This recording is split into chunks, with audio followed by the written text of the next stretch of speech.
일주일 동안 평안하셨습니까? CTS 스페셜 크리스찬 초대석의 김정희 사모입니다. 전임원 목사입니다. 목사님, 교회에서 담임 목사님으로 섬기신다는 것 참 어려운 일이시죠? 인간적으로 생각하면 어렵죠. 네. 왜냐하면 다양한 사람들이 다양한 욕구를 가지고 있기 때문에 네. 그것을 채운다는 것이 힘들죠. 그러실 것 같습니다. 무엇에도 힘들었습니까? 맞습니다. 그런데요, 정말 리더로서 누군가를 섬긴다는 것 이렇게 어려운 일인데요. 목포의 25만의 시민을 대변하시는 그런 일을 한다고 생각하면 얼마나 어려운 일일까 생각해 봅니다. 오늘은 목포 시민들의 편에 서서 목포를 섬기고 계시는 배종범 시의회 의장님을 함께 모셨습니다.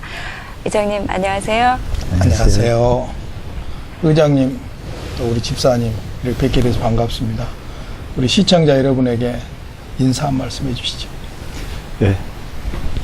CTS 애청자 여러분, 이렇게 방송을 통해서 뵙게 돼서 무척 기쁩니다. 언제나 지켜봐 주시고 사랑과 성원을 보내주신 시민 여러분, 그리고 늘 저를 위해 기도해 주신 많은 분들께 이 자리를 빌어서 감사를 드립니다. 초심을 잃지 않고 언제나 목포 시민을 위해서 시민만 바라보고 최선을 다하겠습니다. 네. 배종범 시의장님 하면은 목포에 많은 분들이 알고 계신 걸로 아는데요. 벌써 사선을 하셨어요. 세월로 보자면은 15년이라는 세월인데요. 감회가 굉장히 남다르실 것 같습니다. 어떠세요? 그렇습니다. 물론 시의원으로서 의정 활동을 한 15년 세월도 중요하지만 그 전에 제 삶이 있었기 때문에 아마 지금의 제가 시의원으로서 또 시민의 대변자 활동을 한 거 아닌가 싶습니다. 저는 원래 노동운동을 좀 시작을 했어요. 그래서 제 인생을 보면은 60년대, 70년대, 80년, 90년을 거슬러서 2000년까지 좀 드라마틱한 인생인 것 같습니다. 네. 뒤돌아보면은 어느 한순간도 그렇게 평범한 생활을 해오지 않았던 것 같아요. 그래서 특히 15년 동안 의정 생활을 하면서 많은 일들이 있었습니다. 그래서 그런 일들을 항상 뒤돌아보고 또 저에게 부족한 부분에 있어서는 늘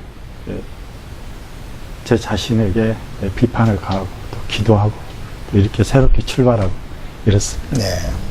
사실 이제 의장님께서 방금 드라마틱한 삶을 살아왔다 그 말씀을 듣고 나니까 더 생각이 나는데, 시의회 의원으로 첫 당선됐을 때 의회의 인물이 압도적으로 당선되면서 상당히 유명했던 사건이죠. 그렇게 압도적으로 당선될 수 있었던 어떤 비결이 있었습니까? 네, 제가 이제 민주화 운동, 노동 운동을 거쳐서 98년도에 제가 첫 의회에 입성을 하게 됩니다. 근데 그러기 전에 앞서 말씀드렸듯이 목포에서 노동운동을 좀 많이 했었고요.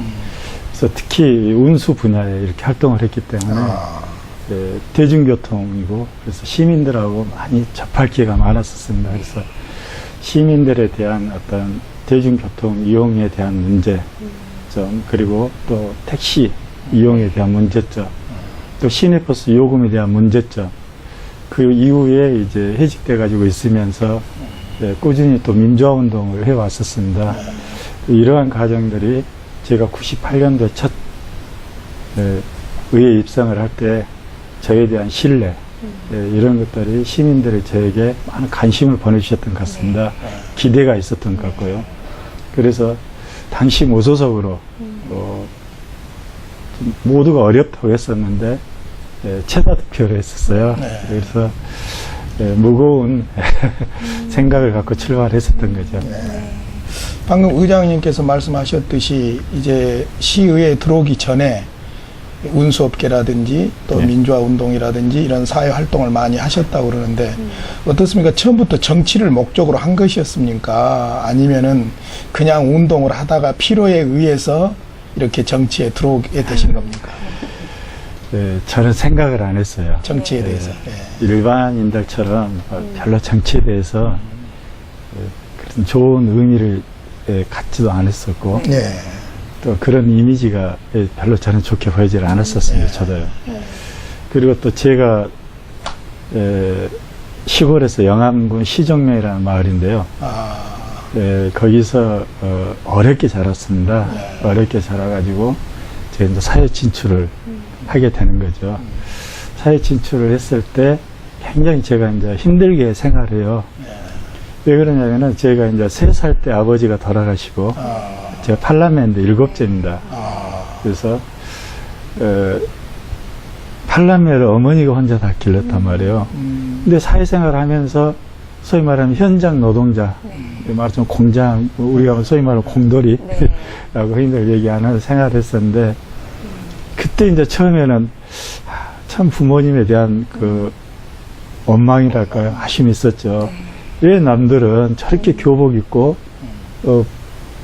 따뜻한 가정에서 따뜻한 부모님 품 안에서 자라고 학교도 다니고 공부도 마음대로 하는데 나는 왜 이렇게 한 달 월급이 당시 25,000원 정도 되는데 이게 하숙비도 안 됩니다.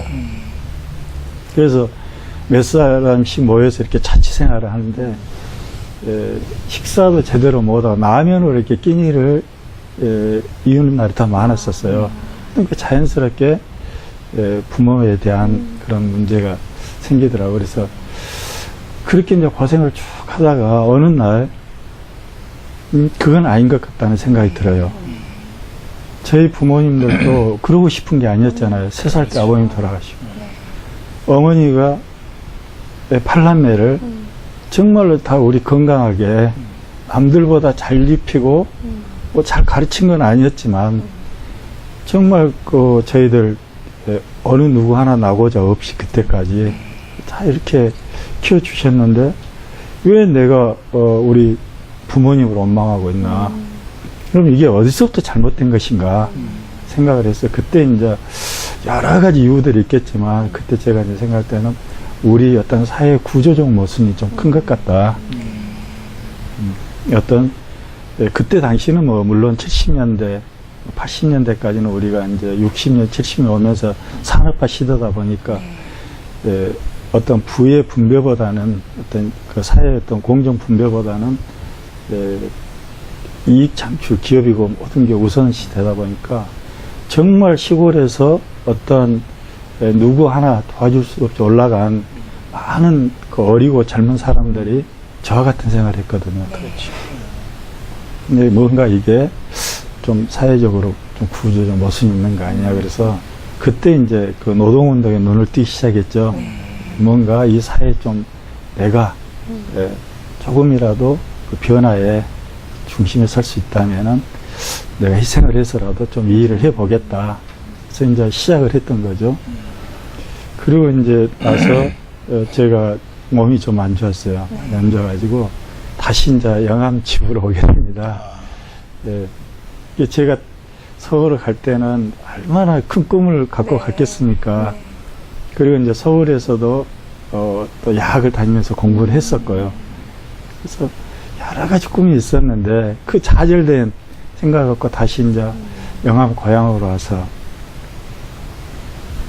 어머님의 아주 지극정성이 제가 나왔어요.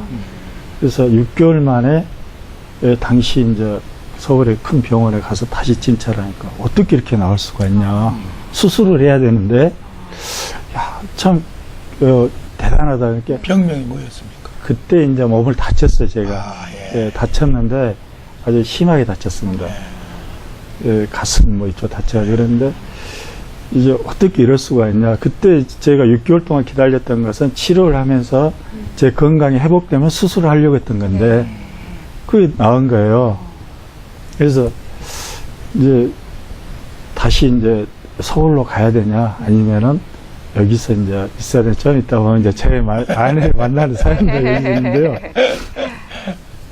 그래서 그때 이제 당장 서울 가기에는 좀 건강이 안전히 회복된 것 같이 자신이 없고 그래서 이제 나중에 누나가 있었어요. 그래서 뭐 노는이 뭐 한다고 그래서 이제 또 가서 이제 운전면허를 땄습니다. 제가. 제가 누나 집에 신세지시에서 15일 만인가 운전면허를 땄어요. 근데 그때 당시면은 상당히 아주 빠른 제가 면허를 땄었습니다. 그리고 목포에 와서 이제 고민을 한 겁니다.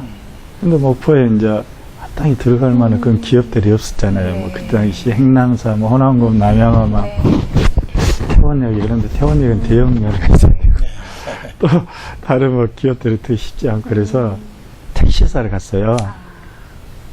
택시회사를 갔는데 그때 당시 이제 워낙 택시 노동자들의 생활이 열악해요.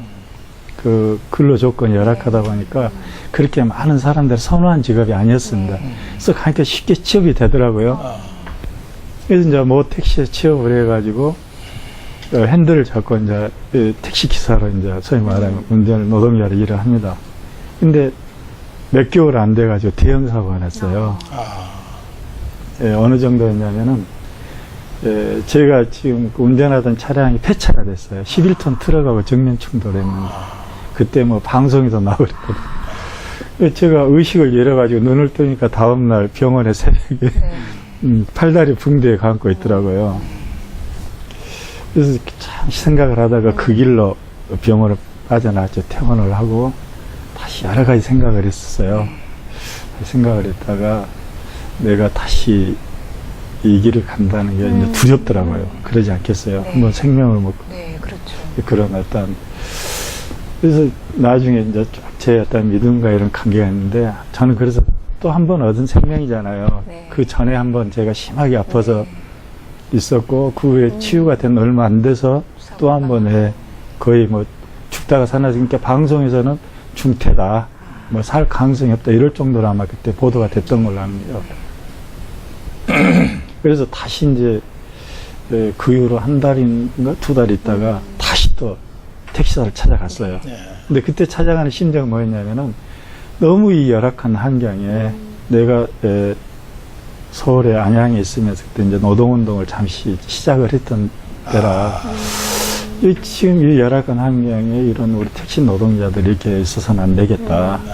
내가 이분들까지 힘을 모아서 이런 또 환경 개선을 좀 해봐야 되겠다. 그 심정으로 이제 다시 취업을 하게 되죠. 그래서 이제 거기서 제가 이제 택시 노조 하는 이제 동료들하고 택시 노조를 이제 목포에 이제 하나씩 설립해 갑니다.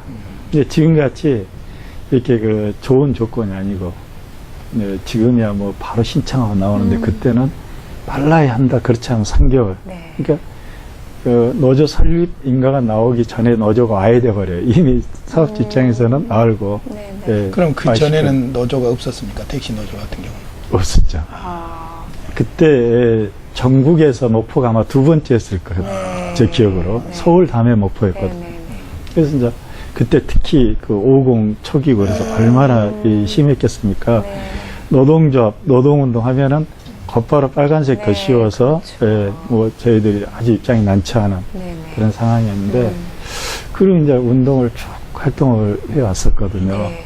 예, 그러다가 제가 이제 그때 당시에는 운수노조가 하나로 되어 있을 때입니다. 택시만 따로 분리되어 있는 게 아니고 전국 자동차 노동자 연맹 그러면 거기에가 버스, 화물, 택시, 지하철 모든 운수노조가 하나로 되어 있을 때였어요.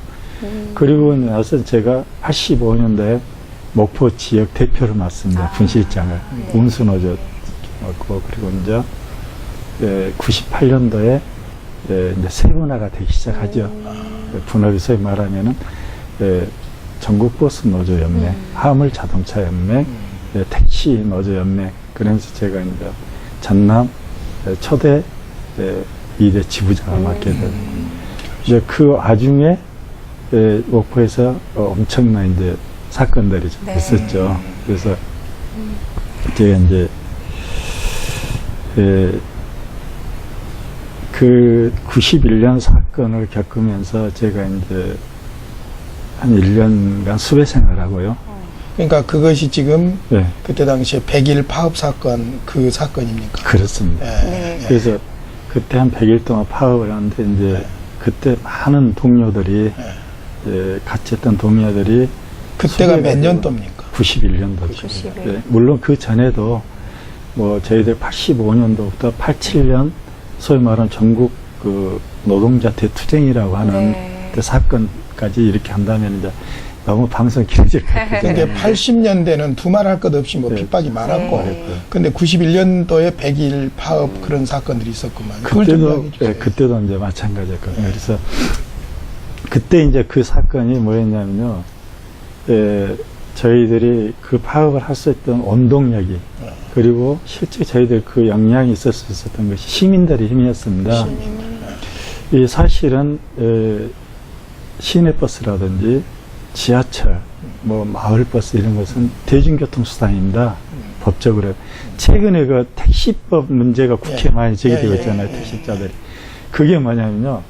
택시는 고급 교통수단입니다. 법적으로요. 그러다 보니까 정부의 보조금 지원을 받지를 못해요. 그래서 최근에 와서는 이 법을 개정해 주라고 그래도 대중교통수단으로 이게 지금 이제 택시업계 요구거든요. 근데 당시 택시 고급교통수단인데 택시를 이용한 시민들도 불편해요. 왜 그러냐면은 택시는 가장 승객이 타는 순간 안전하게 신속하게 승객이 원하는 장소까지 가줘야 되는데 택시를 탄 순간 승객은 불안해하거든요. 기사님 눈치를 보고 그렇지 않으세요? 전에 보면은 여기는 천국 가면 기사님들이 대접받은대요. 긴장하게 만들어 기도하고. 근데 이제 그 이유가 그 제도상의 문제예요. 상하금 채워야죠. 자기 또 그 아주 월급이 적어요. 또 그 임금 구조가 아주 잘못됐습니다. 그래서 뭐 며칠 결근하면은 월급 몇십만 원도 안 돼. 도저히 그것 가지고 이 가정을 이끌어갈 수 있는 생활비가 안 됩니다. 구조적으로. 그렇습니다. 그래서 우리 택시 기사님들이 대체적으로 하면은 핸들 잡는 순간 대학 교수님이 핸들 잡아도 마찬가지일 겁니다. 내가 먹고 살기 위해서 하는 생업이기 때문에 첫째 가속할 수밖에 없습니다. 가속하면 어떻게 난폭운전 되잖아요. 또 여기에 뭡니까? 합승, 각종 교통법규 위반, 빨리 가서 지금이야 시간 병산제 뭐 이런 게 같이 되니까 굳이 빨리 안 가도 요금이 자동으로 이렇게 올라가잖아요. 우리가 대기 시간도. 근데 그때 당시에 이런 것들이 개선되지 않기 때문에 정말로 시민이 이용하는 이 택시가 오히려 지금 비난의 대상이 돼 있어요. 근데 그 비난을 누가 받냐? 택시 기사님들이 왔습니다. 그래서 이건 아니다. 그래서 저희들이 시민들한테 알렸죠. 이 택시의 구조적인 모순이 이런 부분 때문에 시민들도 부당한 대접을 받고 있고 우리 택시 노동자들도 정말로 경제적으로 이런 어려운 생활을 하고 있습니다. 우리에게 힘을 주십시오. 네, 힘을 주십시오. 그리고 저희들이 해내겠습니다. 여기서 이제 100일 파업인데 그 100일 파업의 이유 중에 하나가요. 그때 이제 저희들이 YMC라든지 각 교회에 저희들이 협조청을 했어요. 왜냐하면 저희들은 최고의 베스트 드라이버들 아닙니까? 최고의 운전을 잘 하시는 분들이에요. 그래서 차량을 지원해 주십시오. 우리가 파업을 하는데 시민들의 발길이 묶였습니다. 그래서 저희들이 무료로 저희들이 연료를 넣어서 운행을 할 테니까 차량만 좀 주십시오. 시민들이 불편해서는 안 됩니다. 시민들이나 저희들이나 이것을 개선하고자 하는데 어느 이 시민들이 이렇게 해서는 안 될 것 같아서 시민 여러분들이 각 교회에서 YMC 도와주신다면은 저희들이 차량 운행을 통해서 시민들에게 발휘해 주겠습니다. 그래서 파업 기간에도 저희들이 YMC라든지 각 교회 차량을 지원을 받았어요. 그래서 버스 터미널에서 역전에서 여객터미널 이렇게 이제 운행을 해드렸거든요. 이 시민들이 얼마나 정말로 좋아하시겠어요. 그렇게 이제 되니까 시민들이 뭐냐면은 당시 뭐 몇천 원 가져오신 분도 있고 3만 원, 5만 원 가져오셔가지고 오히려 이제 힘내라 격려해 주신 거예요. 우리가 좀 불편한 것은 참을 수 있다. 정말 여러분 뜻이 이런 줄 몰랐다. 이제 우리가 여러분들 힘이 돼줄 테니까 힘내라. 이제 이렇게 된 거예요. 그러니까 시민들과 함께 또 저희 가족들이 함께 해줬어요. 저희 뭐 부인들, 얘들, 심지어는 나이 드신 부모님들까지 해준 거예요. 그러니까 100일 파업 동안에 얼마나 저희들이 희생이 컸겠습니까? 뭐 예를 들어서 단 몇 푼이라도 적금 넣었던 거 다 깨야 되고 네. 생활을 해야 되고 이제 그렇게 됐는데 결국은 6명이 구속되고 수많은 사람들 수배되고 네. 약 100여 명 정도가 뭐 거의 수백만 원씩 벌금을 물어야 했고 그래서 거기에 또 한 몇백 명이 해직당하고 네. 그래서 엄청난 저희들 희생을 치렀어요. 그래서 이제 그렇게 돼가지고 제가 이제 그만두게 됐거든요. 이제 네. 그래서 그렇게 되고 다시 이제 복직을 하려고 노력을 했습니다만은 여러 가지 좀 어려움이 있어가지고 현장에 돌아갈 수 있는 처지가 됐어요. 네. 근데 그때 그 뭡니까 수배까지 되셨다면서요? 제가 이제 그 사건으로 인해가지고 수배가 이제 떨어집니다. 그래서 한 1년 정도 수배 생활을 하고요. 네.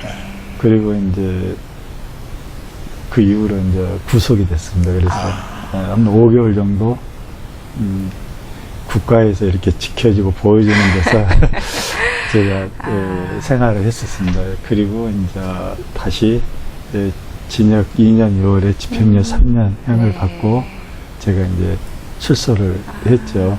참 좋은 일을 하시느라고 애쓰셨는데도 또 이렇게 수배도 당하시고 아이고 그러셨는데 의장님도 당연히 힘드셨겠지만 또 아내도 있으셨을 거고 자녀들도 있으셨을 텐데 참 말 못하게 너무 고통스러우셨을 것 같아요. 그때 어떠셨을까요? 사실 저는 그때는 정황이 없었어요. 네. 네. 가족을 그- 생각할 정황이. 네. 그 많은 소위 말하는 동료들, 네. 함께 했던 이제 노동운동을 했던 동지들이랍니다. 이 동료들이 정말 너무 다 어렵게 됐잖아요. 네네. 가서 보면은 뭐, 정말 말할 수 없는 어떤 경제적 어떤 막 상황이 악화돼 있고, 그랬겠네. 심지어는 막 가족들이 다 이렇게 뭐 이산가족 돼가지고 네. 뭐 어디 친정에 가 있고, 어디 시골에 있는 부모님한테 애들을 보내고 있고, 그리고 일부는 벌금 못 내가지고 도망다니고 있고, 저도 이제 수배당하는 네, 그런 네. 처지니까 돌볼 수 있는 상황이 안 되고. 이제 그래서 제가 서울에서 수배 생활 하다가 전남대학교 가고 있었어요. 그때는 이제 학교에서 많이 수배생활 네, 했었거든요. 네, 네. 소위 말하는 네. 양심수사라고 하는 사람들이. 거기다 다시 목대로 내려왔죠. 목포대학교로. 그래서 목포대학교 내려가지고 이제 좀 만나기 시작합니다. 사람들을. 너무 이제 어려워하는 거죠. 그래서 이제 가장 가슴 아팠던 것은 자다가 벌금 못 내가지고 그때 당시 연예계 가면은 어디가 있다고 말을 해주면 되는데 네. 연예계 가가지고 어디가 있는지를 행방을 몰라요. 가족. 그러니까 이게 경찰에서 잡아간 건지 그렇죠. 안기부에서 당시 뭐 끌려간 건지 이게 이제 답답한 겁니다. 네. 이게 이제 어떻게 하다 보면은 또 벌금 안 내가지고 지금 못 나오고 있는 사람들도 있고 이제 이런 상황이었는데 제가 구속돼가지고 이제 교도소에 있을 때 그때 이제 제가 참 가슴 아팠죠. 제가 한 5개월 동안 이제 재판을 계속 받습니다. 교도소에 있으면서 재판을 받는데 제가 설 며칠 남겨는 구속됐어요. 그러니까 보통 지금 뭐 일로 교도소 같은 게 지금도 아마 내일 입고 있을 겁니다. 5월 정도도 네. 추워가지고요. 근데 추워요. 한겨울에. 네, 그때 제가 재판 받을 때 이제 봄이었을 거 아닙니까? 네. 봄비가 이렇게 부스러운데 저희 큰애가 편지를 보냈더라고요. 이게 큰애 생각은 뭐냐면은 그래도 우리는 이렇게 먹고 집에서 있는데 아빠가 아빠는 걱정돼. 얼마나 고생하냐. 네. 참 아빠가 그립다. 이런 내용인데 편지 내용을 보니까 뭐냐면요. 아빠 그래도 우리는 오늘 아침 라면을 먹으면서 아빠 생각하면서 눈물을 흘렸다고 그러는데 세상에 제 애들이 아침을 라면 떠고 있잖아요. 그래도 저는 그 안에서 보리밥이라도 먹습니다. 예. 아유. 정말 가슴이 미어지더라고요. 가슴이 미어져요. 근데 이제 주변에 있는 많은 동료들 또 제 주변의 선후배분들이 또 저를 아신 지인들이 또 제 가족들을 위해서 한 푼, 두 푼 이렇게 하니까 참 그 어려운 생활을 했어요. 더 가슴 아팠던 또 일 뭐냐면은, 이제 어머니가 이제 지금은 적과신 5년 되셨는데, 제가 수배를 여러 번 당했습니다. 네, 부속도 안 주죠. 그러면은 또 저희 가족들도 마찬가지고요. 네. 다른 데는 명절 때 되면 다 제 외지에 나갔던 자식들, 남편, 아내들이 다 가족을 위해서 오는데 그렇죠. 저는 제가 오는 게 아니라 형사들이 제 집 앞에 지켰어요, 잘 잡은 거. 아휴. 예? 이러니 저같이 불효하고 저같이 정말로 우리 가족에게 가슴 아프게 한 사람 어디 있겠습니까? 그걸 이제 그 이후에서 제가 알았는데요. 근데 제가 91년도 수배 생활할 때도 명절 때 제가 집에를 못 가니까 부모, 어머님이 이 배박스 2개에다가 음식하고 준비를 해가지고 학교로, 전남에 학교로 바꿨다고요. 그리고 딱 돌아가시는 모습을 보면서 그때 처음 한번 물어봤거든요. 물어봤어요. 그리고 또 저희 가족들도 그랬을 거 아니에요. 명절도 이러는데 돌아갈 아빠가 남편이 안 오고 경찰들이, 형사들이 저 잡으려 지키고 있을 때 헤어나오실까봐 오죽했겠어요. 그래서 참 이런 그 저희 가족들에 대한 어떤 아픔들, 이제 경제적으로 힘들었던 건 두 번째 같아요. 네. 물론 경제적으로 얼마나 힘들겠어요. 우리 애들도 한참 그때 이제 초등학교 다닐 때고 이러니까 제가 애들 좀 일찍 낳았어요. 좀 이따 연애 얘기 나왔는데요. 그래가지고 저희들도 마음 놓고 뛰어놀고 싶고 마음 놓고 하고 싶은데 얘들이 참 다행스러운 건 착해요. 네. 근데 착한 이유가 있습니다. 이제 좀 이따 자꾸 얘기들이 나오게 된다고 하는데 아주 어려서부터 이 믿음이 아주 깊어요. 지금도 그렇습니다만은 애들이 아주 그 믿음 안에 성장을 해가지고 다행히 제가 이렇게 할 수 있는 것은 저희 아내도 그렇고 또 저희 애들도 그렇고 그래서 제가 또 이렇게까지 일을 할 수 있지 않느냐 이렇게 생각합니다. 여기까지만 이야기를 들어봐도 이제 의장님을 이렇게 정치를 위해서 일할 수 있도록 만들어준 것이 감방에 보낸 정부인 것 같고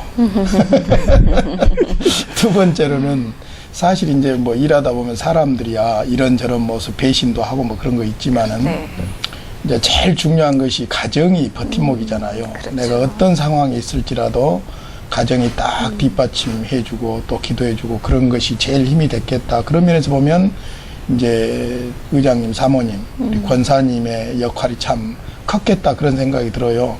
본인은 본인대로 가족을 생각하면 어려웠겠지만은 이제 또 우리 권사님은 권사님대로 얼마나 힘드셨겠어요. 그런데 흔들림 없이 내조해 주셨기 때문에 오늘날 의장님이 있을 수 있었는데 그런 면에서 이제 좀 자꾸 이제 좀 어려운 이야기를 들으니까 눈물이 나오려고 하는데 그 권사님 만난 이야기 좀 해주시지. 그 전에요. 제가 이제 그 사실은 그 정말 하나님의 말씀을 이제 가슴에 이렇게 담아두기 시작한 동기가 제가 사실 일로 교도소에 있을 때예요. 그런다니까요. 꼭 하나님 보면은 저를 그 고난 속에 이렇게 했지만 저를 버린 게 아니고 그 안에서 저한테 깨달음을 준 것 같아요. 있을 때 저희 이제 처가가 원래 구세군 저희 영역이 목포 구세군 교회를 이렇게 생기고 다 했는데 그때 이제 구세군은 사관님이라고 그러시잖아요. 우리가 이제 일반적으로 목사님. 그리고 이제 저희 이제 아내가 와가지고 그때 성경책을 준 거예요, 말씀을. 그 안에 한평 제 방이 이제 이 소위 말하면 양심수들 방이 독방이가지고 한평 난집밖에 안 됩니다. 그 방에 앉아서 뭐 하겠어요? 하루 종일 하는 게 책 읽는 일입니다. 그래서 이제 우리 역사, 문화, 뭐 또 재밌는 게 대하소설이 더 재밌잖아요. 뭐 장편을 했는데 성경책을 말씀 주시더라고요. 그래서 이제 딱 며칠 동안 안 봤어요. 있는데 어느 날 아까 우리 큰애 이제 제가 갔다 와서 일이 있고 근데 갑자기 이제 성경책 눈에 딱 들어와요. 여기 있습니다. 성경 말씀 좀 드려야 돼. 근데 이제 딱 보는 순간 하루 종일 그 보는 일에 이제 하는 일이 책임이 있는데 선생님 말씀 이제 제가 마음에 자꾸 이제 와닿는 거예요. 그러고 나서 이제 제가 나와가지고 이제 교회 봉사활동도 하고 이렇게 했는데 이제 저희 그 차가가 그 장모님부터 전부 다 군함면대 거의 한 명 더 많아요. 우리 차가가 네. 한 명 더 많습니다. 근데 장모님부터 군함에 전부 다 우리 처가가 처조카들까지 태어나면은 영유아 세례는 먼저 교회 가서 아주 이 믿음이 아주 크리스찬 집안이에요. 그러니까 저희 아내도 그랬을 거 아닙니까.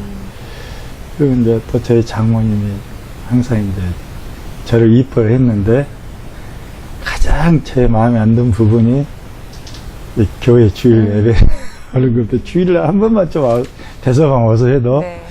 안 하는 겁니다.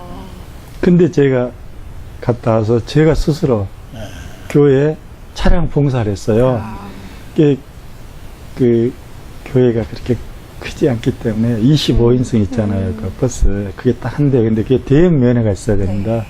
근데 대형 면허 가지신 분들 별로 많지 않아요. 근데 제가 이제 그때 처음으로 봉사를 하겠다. 저희 아내에게 그때 깜짝 놀란 거예요. 아니, 내가 봉사하겠다. 지금 뭐 특별히 내가 할 일도 지금 없는 것 같고. 그래서 이제 그렇게 해서 이제 교회 이렇게 봉사하면서 또 믿음을 조금씩 성장시켰던 거 아닌가 그렇게 생각이 들고요. 그 권사님 만나신 이야기. 근데 이제 그것도 참 보면은 이거 어떻게 표현해야 될지 모르는데 참 인연이 대단한 인연인 것 같아요. 저희 아내가 여고 2학년 때였어요. 저하고 이제 2살 차이고요.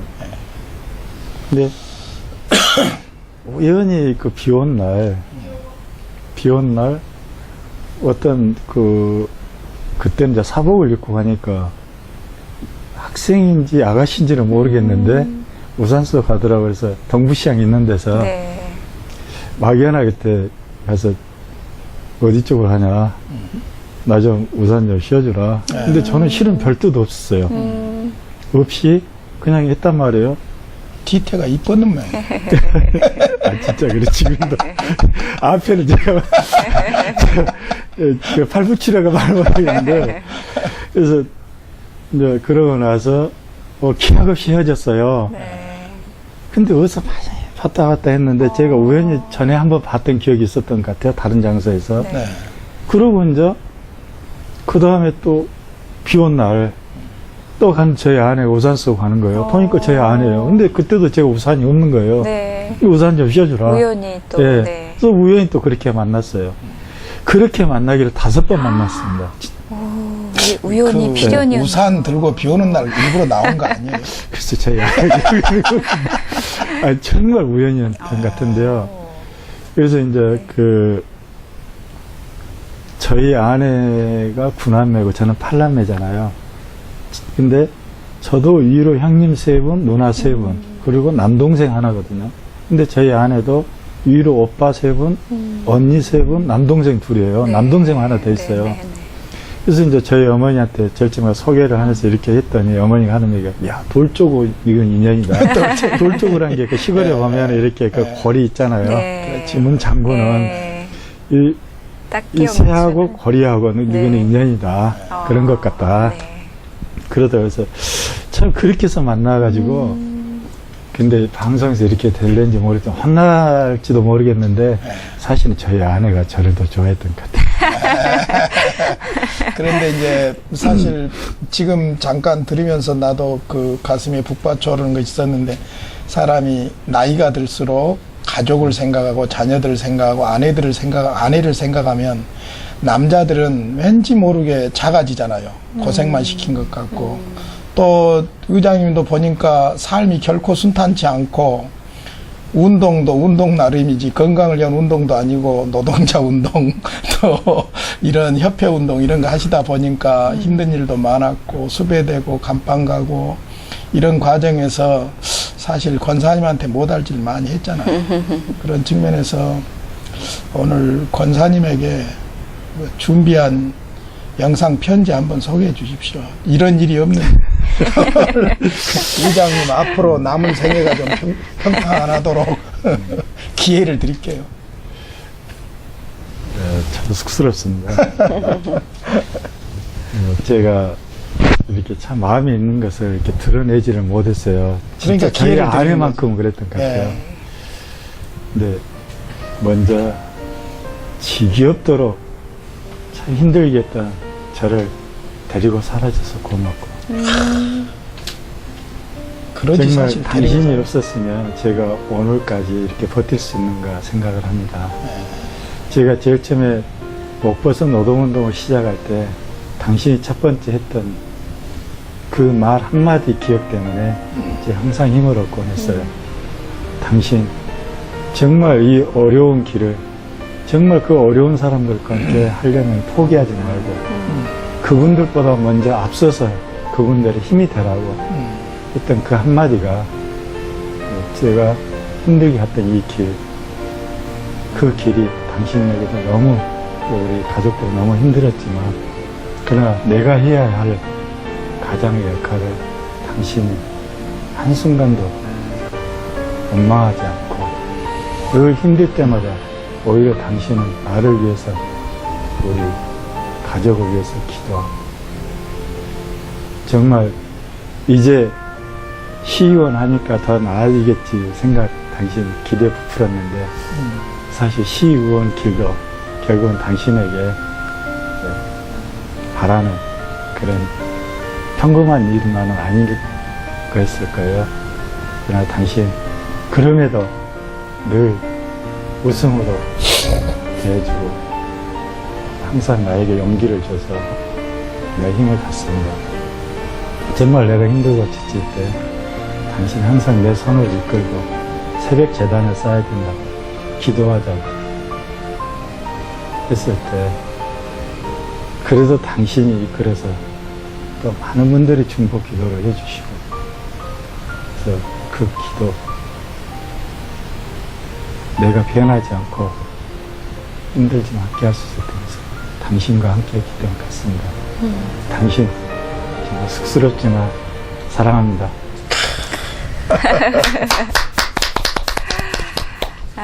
감사합니다. 참 우리 사모님께서 큰 감동 받으셨을 것 같아요. 또 예수님을 믿으시게 된 계기도 아까 말씀하신 중에 사모님 때문에 예수님을 믿게 되셨다고 하셨는데 그 말씀도 좀 해주시죠. 그렇죠. 아까 말씀드렸지만 이제 저희 처갓집은 네. 참 정말 믿음으로 네, 다 이렇게 강건한 믿음으로 이루어진 가족들이에요. 지금 저희 처갓집에 지금 뭐 목사님도 2분, 네. 이제 처조카도 좀 네. 있고요. 이제 그 제일 처음에 제가 우리 이제 아내를 만나서 소개하려고 이제 영암 어머님한테 이제 갔을 거 아닙니까? 네. 그래서 영암 시정역까지는 교통편을 2-3번 갈아타서 가요. 그때 지금 참 좋죠. 근데 네. 지금이야 이제 마을 도로가 쫙 포장되어 있는데 그때 시종에서 내려서 저희 마을 구산까지 가려면 그 신장로가 산길 들길 따라서 10리입니다. 네. 4km지 않습니까?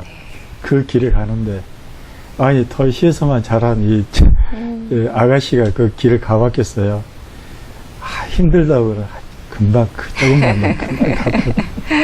이제 그렇게 집에 가서 이제 딱 소개를 했는데 저희 어머니가 몇 말씀 안 나누다가 바로 물어보는 게 종교 문제였어요. 이게 저희 어머니는 불교 옛날 분이고 그래서 이제 종교를 갖고 계셨는데 야, 너 종교가 뭐냐 이렇게 바로 뭐 저희 아내가 그냥 대답을 하더라고요. 저는 기독교 하나님을 믿습니다. 그래? 그럼 너희 가족은 저희 가족도 전부 다 이렇게 하나님을 다 섬기고 이렇게 합니다. 저희 어머니가 2 말 안 간 얘기가 그 자리에서 야, 너 정범이하고 결혼을 하려면 정범이를 교회로 인도해라. 네가 전도를 해서 네가 같이 하나님을 믿어야 된다. 부부라고 하는 것은 종교가 하나가 되어 이루어져야 되고 믿음을 같이 믿음 생활해야 된다. 나는 불교지만 너에 대한 종교에 대해서는 내가 관여를 않겠다. 내가 또 언제 달라질지 모르겠다. 정범이를 네가 하나님 앞에 인도를 해라. 저희 어머니가 그렇게 얘기를 하시더라고요. 그래서 사실 고부간의 문제가 이 종교 문제라도 갈등이 좀 많이 그렇죠. 있잖아요. 근데 저희 어머니는 그런 분은 아니셨어요. 근데 아주 편하게 계셔가지고 또 이제 저희 아내가 제가 이제 저도 때로는 하나님을 있을까 의심하고 때로는 너무 힘들고 원망할 때 있었을 거 아니에요. 근데 그럴 때마다 사람을 보고 교회 오지 말고 하나님을 보고 다시 교회. 정말 믿음을 갖고 성령을 기도하시오. 그러면 이루어집니다.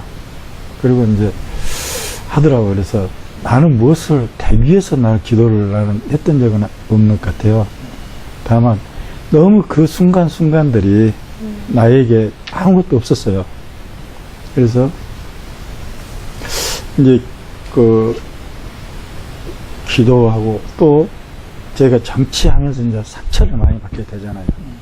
이 정치라고 하는 게 선거를 통해서 이렇게 항상 신임을 받아야 되기 때문에 어제 정말 나하고 죽자 살자 했던 뭐 동료 아니면 친구 뭐 선후배 이런 분들 어느 날 가슴 아프게 한 적도 많아요.